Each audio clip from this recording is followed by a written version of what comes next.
High everyone welcome to teens body Arunima. आशा करी तोमरा सबाई भालो आछो सुस्थ आछो। आज के सप्तम श्रेणीर पंचम अध्याय थेके मानुषेर खाद्य निये आलोचना करब। एटाई आमार क्लास 7 एर जोन्नो प्रथम भिडियो। एर आगे आमी मूलत क्लास 8, 9 और 10 एर जोन्नोई लाइफ साइंसेर भिडियो बानाताम, किन्तु आमार काछे क्लास 7 एर अनेक रिक्वेस्ट आसे जे क्लास 7 एर लाइफ साइंस पार्टटा कवर करार जोन्नो, सेई जोन्नो आज थेके क्लास 7 एर लाइफ साइंस पार्टटाओ एई चैनेले देवा होबे। चलो शुरू करा जाक। प्रथमेई जे चैप्टार सेटा हलो मानुषेर खाद्य। नामटा थेकेई बुझते पारछो जे एखाने मानुषेर जे खाद्य सेइगुलो निये आलोचना करा होबे। प्रथमेई आसि जे कथाय जे आमरा जे सारा दिन जे एत काज करी, এই যে আমি এখন কথা বলছি বা তোমরা ওপাশে শুনছো, যেটাই হোক না কেন এই সমস্ত কিছুর জন্যই কিন্তু প্রয়োজন শক্তি। এবার এই যে শক্তি সেটা কোথা থেকে আসে?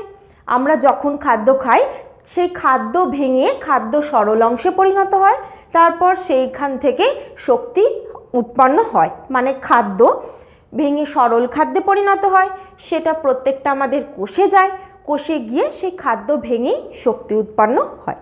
এই শক্তি আমাদের কি কি কাজে লাগে? আমরা যে কোনো রকম কাজ করি না কেন সেই শক্তি আসে এই খাদ্যস্থ শক্তি থেকে, অর্থাৎ খাদ্যের মধ্যে যে শক্তি থাকে সেই শক্তিটাই আমাদের মধ্যে আসে এবং সেইটা দিয়েই আমরা বিভিন্ন কাজ করি। আর দ্বিতীয় হলো এই খাদ্য থেকেই যে সমস্ত শক্তি পাচ্ছি সেটা আমাদের শরীরে অনাক্রম্যতাকে গড়ে তোলে।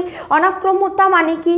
অনাক্রম্যতা হলো আমাদের শরীরের একটা স্বাভাবিকভাবে প্রতিরোধ ক্ষমতা, যেটা বাইরে থেকে যে রোগ জীবাণু ধরো নিঃশ্বাসের মাধ্যমে, জলের মাধ্যমে, খাদ্যের মাধ্যমে অবিরত আমাদের শরীরে ঢুকছে, কিন্তু আমরা কি প্রতিনিয়তই রোগগ্রস্ত হচ্ছি? সেটা নয়, তাই তো? তার মানে কি আমাদের শরীরে একটা অনাক্রম্যতা আছে। সেই অনাক্রম্যতাই আমাদের এই যে বাতাসে এত এত জীবাণু থাকা সত্ত্বেও আমরা কিন্তু প্রত্যেক দিন রোগগ্রস্ত হই না। তাহলে আমাদের প্রত্যেকটা নিঃশ্বাসের মধ্যে দিয়ে যতই রোগ জীবাণু ঢুকুক না কেন আমরা কিন্তু প্রত্যেক দিন অসুস্থ হচ্ছি না। তার মানে আমাদের শরীরে নির্দিষ্ট একটা ব্যবস্থাপনা রয়েছে, সেইটা এই বাইরে থেকে ঢোকা জীবাণুদের মেরে ফেলে। এইটাই হলো অনাক্রম্যতা। তাহলে অনাক্রম্যতাকে সহজভাবে বললে বোঝায় যে এটা হলো রোগ প্রতিরোধ ক্ষমতা। কোনো কাজের মধ্যে আমাদের বৃদ্ধি আছে, চলন, গমন, রেচন, জনন সমস্ত কাজই পড়ে। তার সাথে আমাদের শরীরের ক্ষয়পূরণ হচ্ছে, আর তার সাথে আমাদের শরীরের অনাক্রম্যতা গড়ে উঠছে। খাদ্যের অনেকগুলো উপাদান আছে, সেই খাদ্যের সবকটা উপাদানকে যদি পরিমাণ মতো গ্রহণ না করি তাহলে কিন্তু আমাদের অনাক্রম্যতা নষ্ট হয়ে যায় বা ভালোভাবে গড়ে ওঠে না। সেক্ষেত্রে কিন্তু যে সমস্ত বাচ্চাদের ক্ষেত্রে দেখবে যে যারা সঠিক পরিমাণে খাদ্য খায় না বা অপুষ্টিতে ভোগে, তাদের মধ্যে যে রোগে আক্রান্ত হওয়ার সম্ভাবনা অনেকটা বেড়ে যায়। তাহলে এই জায়গা থেকেই কতগুলো প্রশ্ন আসে। সেটা কি? শক্তি কি? তারপর হলো শক্তি আমরা কোথা থেকে পাচ্ছি? আমরা খাদ্য থেকে পাচ্ছি। এই শক্তির সাহায্যে আমরা কি কি কাজ করি। এখন আসি খাদ্যে। এই যে খাদ্যই হলো আমাদের যে শক্তির উৎস। মানে আমরা যে বাইরে যে সমস্ত কাজ করছি এবং আমাদের শরীরের মধ্যে যে সমস্ত কাজ হচ্ছে, মানে আমাদের হৃৎপিণ্ড চলছে, আমাদের নিঃশ্বাস প্রশ্বাস চলছে, আমাদের রক্ত প্রবাহিত হচ্ছে, এই সমস্ত কাজ মানে আমরা যে কাজ বাইরে করছি আর আমাদের শরীরের মধ্যে যে কাজ হচ্ছে, এই সব কিছুর জন্যই প্রয়োজন শক্তি। আর সেই শক্তির উৎসই হলো খাদ্য। এবার এই যে খাদ্যের মধ্যে থাকে স্থৈতিক শক্তি। মানে স্থৈতিক মানে কি? যে শক্তি স্থিতিশীল হয়ে আছে। এবার খাদ্যটা যখন আমরা খাই সেই খাদ্যটা কি হয়? আস্তে আস্তে উৎসেচকের সাহায্যে সেটাকে পরিপাক হয়, তারপর সেই খাদ্য প্রত্যেকটা কোষে যায়। তারপর সেই কোষের মধ্যে যাওয়ার পরে সেখানে অক্সিজেনের সাথে বিক্রিয়া করে, মানে অক্সিজেন জারিত করে খাদ্যকে, সেখান থেকে শক্তি উৎপন্ন হয়, আর সেই শক্তি দিয়েই আমরা এত কাজ করছি। তাহলে এই শক্তির উৎস হলো কি? খাদ্য। তাহলে চলো এখন দেখে নিই খাদ্যের সংজ্ঞা কি। তোমাদের কাছে যদি এই সংজ্ঞাটা না থাকে তোমরা অবশ্যই এখান থেকে লিখে নিও, এই সংজ্ঞাটা কিন্তু অবশ্যই পড়তে হবে। খাদ্যের সংজ্ঞা কি?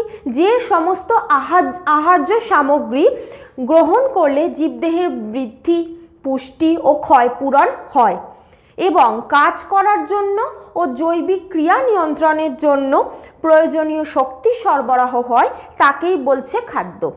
তাহলে পুরো সংজ্ঞাটা আমরা বোঝার চেষ্টা করি। প্রথমেই বলছে কি? যে সমস্ত আহার্য সামগ্রী, মানে যেগুলো আমরা আহার হিসাবে গ্রহণ করি সেগুলো থেকে শক্তি পাচ্ছি, এবং সেইগুলো কি কি কাজ করছে?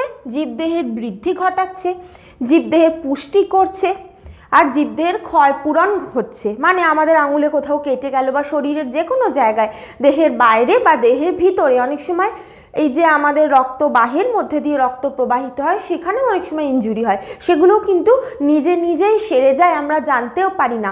তাহলে এই সমস্ত যে কাজ সেগুলো হচ্ছে কিন্তু এই শক্তির থেকে। এবং কাজ করার জন্য এবং জৈবিক ক্রিয়া নিয়ন্ত্রণের জন্য প্রয়োজনীয় শক্তি সরবরাহ করে। কাজ করার জন্য মানে আমরা দেহের বাইরে যে কাজ করছি, এই যে আমি হাত পা নাড়ছি, কথা বলছি, এই যে শক্তি এটা আসছে খাদ্য থেকে। তার সাথে সাথে জৈবিক ক্রিয়া নিয়ন্ত্রণের জন্য, জৈবিক ক্রিয়া মানে কি, এই ধরো আমার চোখের পাতা নিজের থেকেই পড়ছে, বা আমি যখন কথা বলছি এখন আমার শরীরের মধ্যে হৃৎপিণ্ড চলছে বা রক্ত প্রবাহিত হচ্ছে, বা যে কোনো প্রত্যেকটা সিস্টেম কাজ করছে শরীরের মধ্যে। ঠিক তেমনি তোমাদের ক্ষেত্রে, তাই না? শরীরের প্রত্যেকটা সিস্টেম ঠিকঠাক কাজ করছে বলেই তোমরা আজকে সুস্থ আছো, সবাই আমরা সুস্থ আছি। তাহলে এই দু ধরনেরই কাজ, মানে শরীরের বাইরের কাজ এবং শরীরের ভিতরের কাজ, দুটোই একসাথে চলছে। এই সমস্ত কিছু চলার জন্য যে শক্তির প্রয়োজন সেটাই আসছে খাদ্য থেকে। তাহলে এই খাদ্যের সংজ্ঞাটা কিন্তু অবশ্যই খুব ভালো করে পড়তে হবে। এই যে খাদ্য নিয়ে আলোচনা করলাম, এবার আসি এই খাদ্যের বিভিন্ন উপাদানে। এই যে খাদ্যের উপাদান বা খাদ্য উপাদানকে প্রধানত 8 ভাগে ভাগ করা যাচ্ছে। কার্বোহাইড্রেট বা শর্করা, প্রোটিন, লিপিড, ভিটামিন, জল, খনিজ মৌল, খাদ্যতন্তু, উদ্ভিজ্জ রাসায়নিক বা ফাইটোকেমিক্যালস। এবার প্রত্যেকটার উদাহরণ আমি বলছি। দেখো, প্রথমেই হলো শর্করা বা কার্বোহাইড্রেট। আমরা এটা অনেকেই জানি যে কোনো রকম চাল, মানে ধরো ভাত, রুটি, এই জাতীয় যে সমস্ত কিছু, মানে ভাত, রুটি, জোয়ার, বাজরা, এগুলো থেকে যেগুলো পাওয়া যায় সেগুলো হলো সবই কার্বোহাইড্রেট। তার সাথে ধরো দুধেও অনেকটা পরিমাণ কি থাকে, ল্যাকটোজ থাকে, সেই ল্যাকটোজে একরকম কার্বোহাইড্রেট। তাছাড়াও ফলের রসে থাকে হলো কার্বোহাইড্রেট, যেমন আখের রসে থাকে সুক্রোজ, তারপর ধরো এই যে আঙুরে থাকে হলো ফ্রুক্টোজ, এই রকম। ঠিক আছে, তাহলে এগুলো সবই হলো কার্বোহাইড্রেট। ভাত, রুটি, দুধ, ফল, এগুলো সব। তারপর আসি প্রোটিনে। এই প্রোটিন বলতে কোনগুলো বুঝি আমরা সবাই জানি, মাছ, মাংস, ডিম, যে কোনো রকম ডাল জাতীয় শস্য, তারপর ধরো সয়াবিন, তারপর ছানা, পনির, এগুলো সবই হলো প্রোটিনের মধ্যে পড়ে। তারপর আসি লিপিডে। লিপিড মানে হলো লিপিড বা ফ্যাট, যেটাকে আমরা বলি।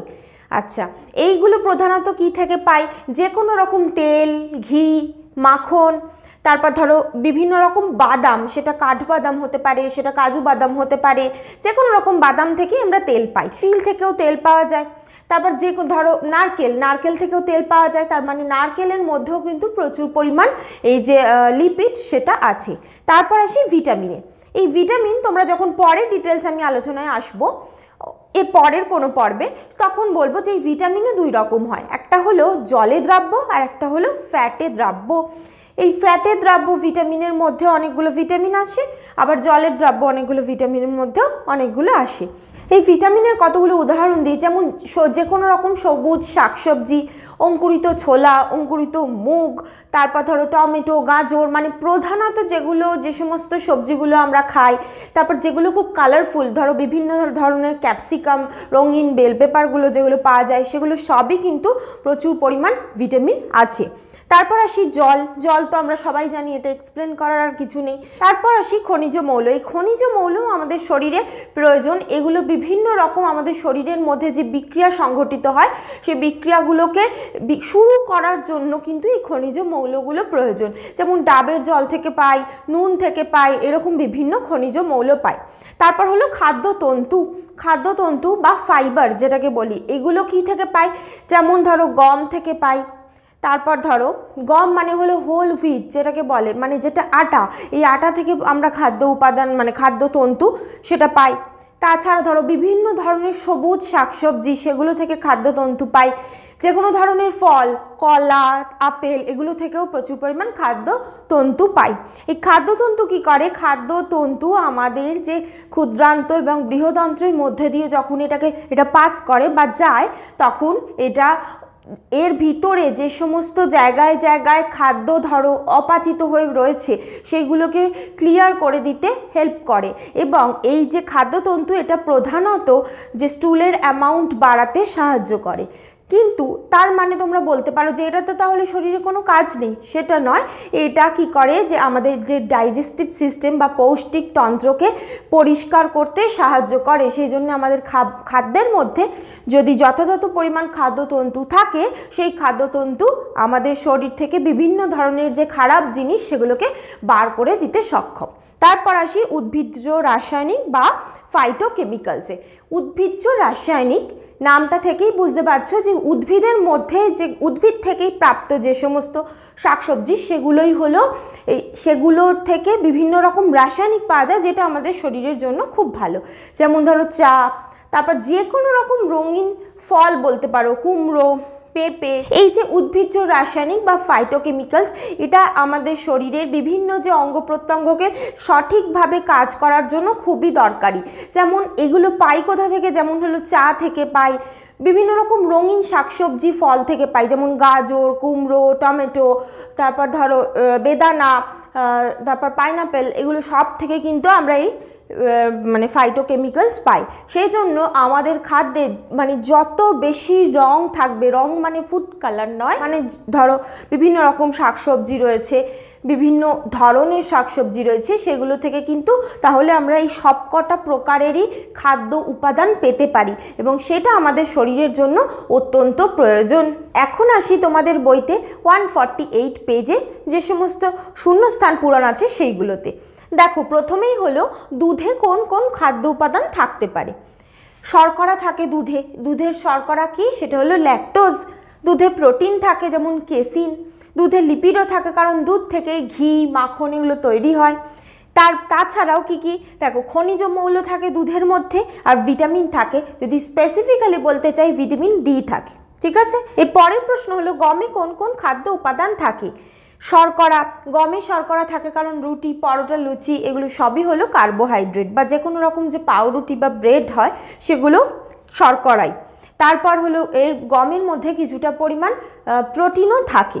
আচ্ছা, তোমরা জেনে রাখো এই যে গম থেকে যে সমস্ত ভ্যারাইটি তৈরি হয়, ধরো আটা, ময়দা, সুজি, এগুলো সবের মধ্যে অল্প খুব সামান্য হলেও প্রোটিন থাকে। আর সুজির মধ্যে সবচেয়ে বেশি, মানে গম থেকে তৈরি যে সমস্ত প্রোডাক্ট সেগুলোর মধ্যে সুজির মধ্যেই সবচেয়ে বেশি পরিমাণ প্রোটিন থাকে। তাহলে এই গমে থাকছে প্রোটিনও। তাছাড়াও গমের মধ্যে খনিজ মৌলও থাকছে।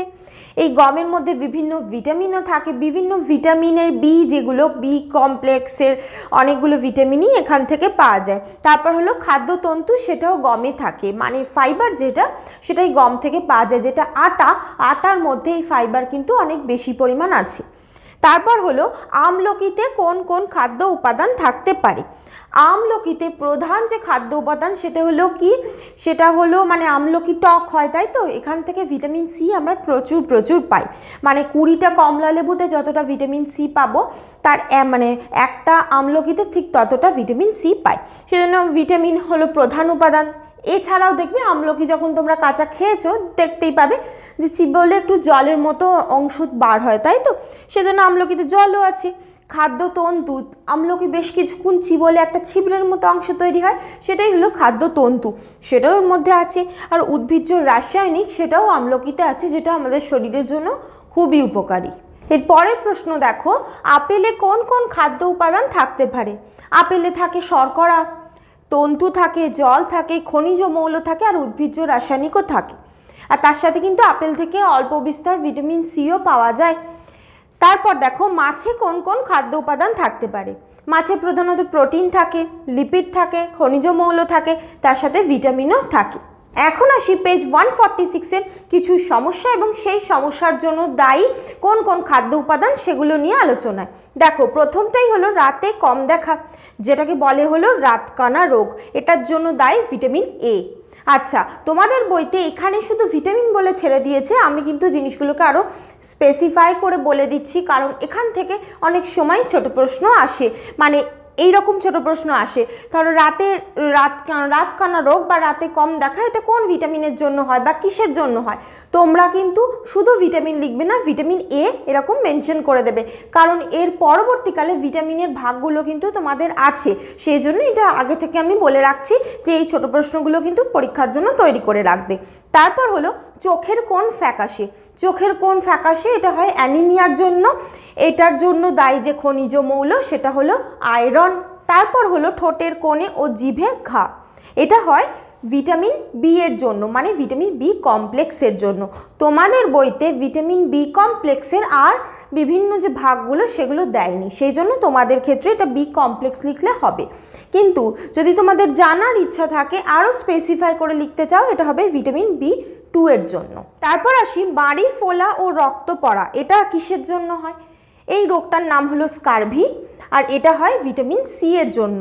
তারপর হলো প্রায়ই হাড় ভেঙে যাওয়া, এটা হয় ক্যালসিয়ামের অভাবে। ক্যালসিয়াম হলো একটা খনিজ মৌল। এই ছোট প্রশ্নগুলো কিন্তু অবশ্যই তৈরি করে রাখবে। আজ এই পর্যন্তই, পরের পর্বে কার্বোহাইড্রেট, প্রোটিন, ফ্যাট এগুলো নিয়ে ডিটেলস আলোচনা হবে। আশা করি তোমরা বুঝতে পেরেছো। এই ভিডিওটা তোমাদের কেমন লাগলো জানাতে কিন্তু একদম ভুলো না, কারণ এটা ক্লাস 7-এর প্রথম ভিডিও এবং তোমাদের কাছে যখন এটা যাবে, এটা কিন্তু ক্লাস 7-এর জন্য এটা আমার প্রথম রিপ্রেজেন্টেশন। তাই জন্য আমি রিকোয়েস্ট করব যে তোমাদের কেমন লাগছে এই ভিডিওটা অবশ্যই আমাকে জানিও, সেই অনুযায়ী আমার পরের ভিডিওগুলো আমি মডিফাই করতে পারবো, তাই না? তোমরা আরও কি জানতে চাইছো বা কীরকম প্রশ্ন চাইছো সেগুলো আমার বুঝতে সুবিধা হবে। তাই তোমরা এই ভিডিওটা লাইক করো, বন্ধুদের মধ্যেও শেয়ার করে দিও, আর সাবস্ক্রাইব করো। দেখো সাবস্ক্রাইবের পাশে একটা বেল বাটনও আছে, ওটাও ক্লিক করে দিও, তাতে আমি যখনই কোনো নতুন ভিডিও দেবো তার ইনস্ট্যান্ট নোটিফিকেশন তোমরা পেয়ে যাবে। Thank you.